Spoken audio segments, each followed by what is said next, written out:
16.1.15 po kristjanskem koledarju 2015.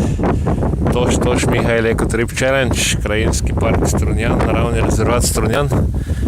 Spoštovani in spoštovani, ne gre vselej za plastične, kovinske ali druge odpadke, ampak gre tudi pri Ecotripu za odnos do živali. In kar se nahaja tukaj pod temi informativnimi tablami, je kar grozno. In sicer tole. Gre za ostanke želve, kot se vidi. In dejansko ta, z ne slabo mišljenim izrazom, kadaver tukaj propada, ko bi ga bilo seveda enostavno možno s strani ustreznih služb odstraniti na neko dostojno mesto, če je žival že morala umreti. Upam, da je vsaj umrla naravne smrti.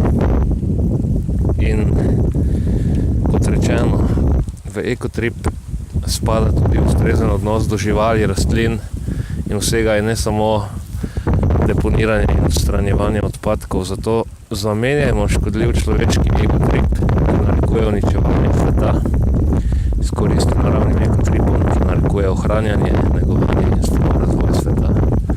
Naj se zgodi takoj. Amen.